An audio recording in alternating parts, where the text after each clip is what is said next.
के प्रधानमंत्री नरेंद्र मोदी ने जब फेसबुक के मालिक मार्क जुकरबर्ग से मुलाकात की तो प्रधानमंत्री मोदी ने जुकरबर्ग से पूछा कि आप भारत में किस जगह पर जाना पसंद करते हैं।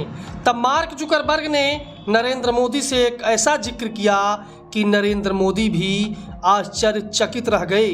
मार्क जुकरबर्ग ने नरेंद्र मोदी से बताया कि मैं भारत के उत्तराखंड प्रदेश के नैनीताल स्थित कैंची धाम जाता रहता हूँ, जहाँ पर नीम करोली बाबा का आश्रम है और आज मैं जो कुछ भी हूँ नीम करोली बाबा के आशीर्वाद से हूँ। जी हाँ, आज भारत ही नहीं विदेशों में भी, चाहे वे चोटी के बिजनेसमैन हों, चाहे खिलाड़ी हों या किसी भी क्षेत्र के चर्चित नाम हों, तमाम सारे लोग नीम करोली महाराज के भक्त हैं। भारत संतों का देश रहा है। यहाँ के संतों ने सिर्फ देश में ही नहीं विदेशों में भी भारत की सभ्यता, संस्कृति व सनातन धर्म का झंडा बुलंद किया है।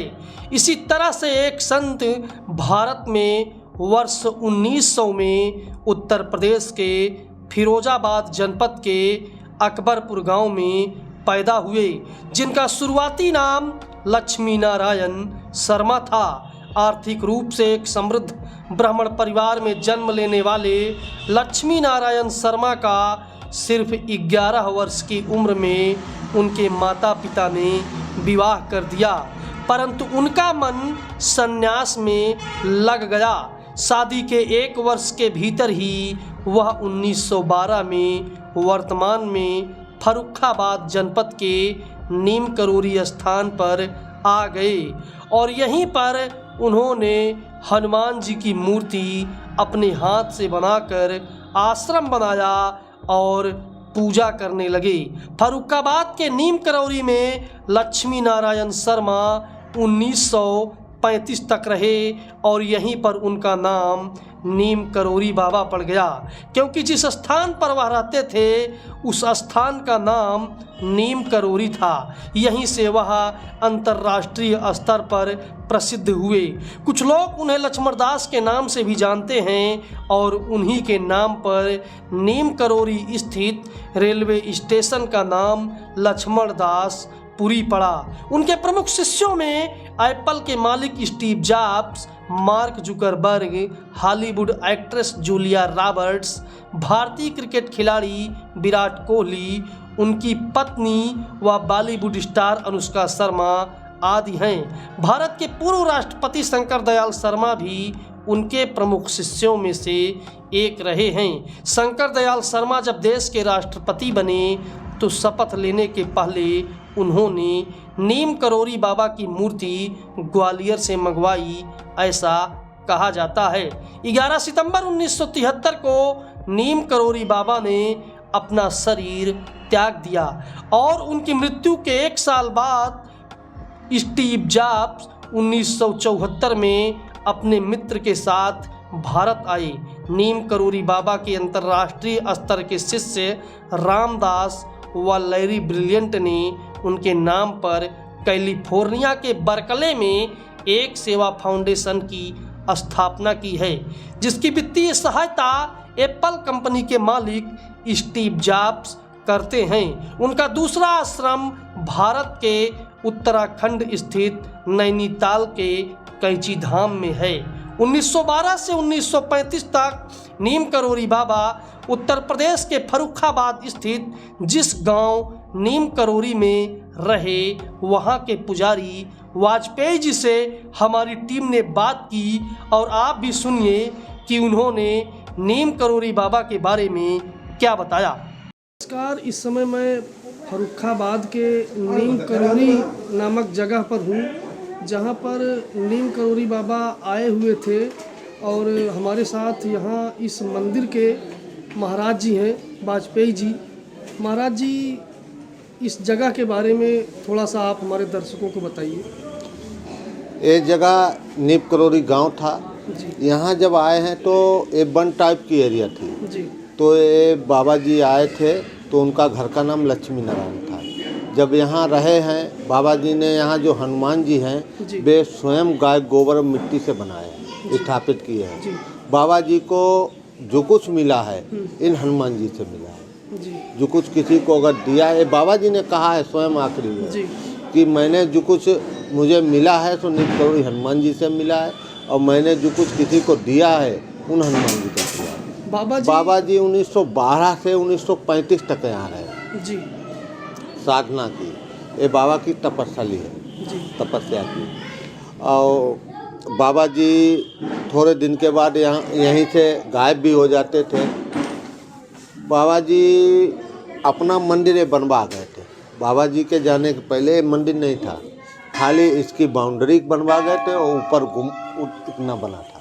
जी और उसके बाद बाबा जी सन 1935 में यहाँ से चले गए। बाबा जी के बारे में महाराज जी थोड़ा सा वो घटनाक्रम बताइए हमारे दर्शकों को, जब एक अंग्रेज जमाने में ट्रेन थी, ट्रेन को बाबा जी उतार दिया गया था उनको, बाबा जी वो क्या जब- कहानी है? बाबा जी यहाँ जब मंदिर स्थापित कर दिया था तो लोगों का आना जाना शुरू हो गया जी था दर्शन। तो यहाँ ट्रेन रुकती नहीं थी, अंग्रेजी शासन था। जी तो लोगों ने कहा महाराज जी आने जाने में बहुत परेशानी होती है। तो एक दिन बाबा जी गंगा नहाने चले गए और वहाँ से जो है बाबा ने ट्रेन पे जी बैठ लिया। तो रास्ते में टीटी ने टिकट मांग दी। टिकट मांग दी तो बाबा ने कहा हमारे पास टिकट कहाँ थी। तो उसने जो है बाबा जी को यहाँ उतार दिया, अच्छा रोक दिया, उतार दिया। बाबा ने चिमटा लगा के बैठ गए। गाड़ी ने फिर गाड़ी स्टार्ट की, गाड़ी स्टार्ट नहीं हुई। उसने सूचना दी। सूचना देते समय दूसरी गाड़ी आई, दूसरा इंजन आया, वो जोड़ा गया, वो भी नहीं चली। फिर उसने सूचना दी तो उन्हें जा बताओ कि वहाँ गाड़ी रोकी किस लिए गई थी। भाई गाड़ी बीच में रोकने का कोई सवाल ही नहीं। तब उनने बताया कि एक महात्मा थे बिना टिकट के, उनको उतारा गया था। तब उनने कहा उन महात्मा के पास जाओ, वही जो है गाड़ी चला। और तब वो आए, इनके चरणों में पड़ गए, माफ़ी मांगी। तो इनने कही मैं जाऊंगा नहीं, अब या तो गाड़ी ले जा, गाड़ी जा, लेकिन मेरे नाम से यहाँ स्टेशन बनवा। अच्छा, फिर उस ट्रेन से वो नहीं गए? उस ट्रेन चली गई। आज उन्हीं के नाम से बाबा लक्ष्मण दासपुरी नाम से स्टेशन। स्टेशन का नाम जो बाबा लक्ष्मण दासपुरी है उन्हीं के नाम से? बाबा का नाम था लक्ष्मण दास। अच्छा, बाबा जी का नाम लक्ष्मण। बाबा जी रहने वाले कहाँ के थे? ये जिला फिरोजाबाद में अकबरपुर गांव है, जी वहाँ के रहने वाले थे। बाबा के 2 पुत्र, एक बेटी थी। जी अब तो पुत्र नहीं रहे, लेकिन बेटी अब भी है। जी। और कुछ बताइए महाराज जी यहाँ के बारे में आप। बाबा जी तो अब क्या बताएं, बाबा जी तो साक्षात हनुमान जी थे। उन्होंने कई बार अपना रूप भी दिखाया, यहाँ भी दिखाया। गुफा, बाहर गुफा है, वहाँ एक यहाँ के बहलिया, गोपाल बहलिया रहता था। बाबा जी ने हटका उनको, मैं शाम को साधना करूँगा, मेरे पास मत आना। वो चला गया तो देखा बाबा जी के आसे पासे सब नांग लेते हैं, जो हो सोचे बाबा जी साक्षात हनुमान जी थे। लखनऊ जो सेतु बंधा है, लखनऊ में जो पुल बना है जी, ये पुल जो था पास हुआ था, लेकिन इसमें एक कुआं नहीं बन रहा था, चल जाता था। तो पूरी एमएसट्री बाबा पागल दास के पास वृंदावन गई। महाराज जी, सरकार का करोड़ों रुपए नुकसान हो रहा है, अगर आपकी कृपा हो जाए तो एक काम हो सकता है। तो पागल दास बाबा ने पूछने के उससे तो हम भारत की 3 विभूतियाँ हैं, बाबा पागल दास, बाबा देवरा और बाबा नीप करोड़ी, एक ही गुरु के चले। ये तीनों लोग किसके शिष्य थे? अब इतना तो भाई हमें नहीं मालूम है कैसे करना। तो उन्होंने कही अगर ये नीप करोड़ी बाबा को तलाशो तो ये पुल बन सकता है। इनको तलाशा गया, आगरा में मिल गए, ले जाया गया वहाँ। तो बाबा ने कही यही पुल बनवाना चाहते हो? हाँ, तुमने हनुमान जी की स्थापना करी। वहीं स्थापना हुई, वहीं पुल बना, वहीं शंकर दयाल शर्मा ने बाबा के आखिरी में पैर पकड़ लिए, महाराज जी हमें आशीर्वाद दिया। तब उनने आशीर्वाद दिया, जा शंकर तेरे मन में बहुत बड़ी बात आ गई, तू एक देश का सबसे महान आदमी बनेगा। शंकर दयाल शर्मा जब राष्ट्रपति बने तो बाबा तो नहीं थे, लेकिन शपथ लेते समय उनने बाबा की तस्वीर ग्वालियर से मंगवाई थी और कह रहे थे उन्हें दुनिया के लिए संत महात्मा, मेरे लिए हनुमान अवतार, आज इस पद पे इन्हीं की वजह से।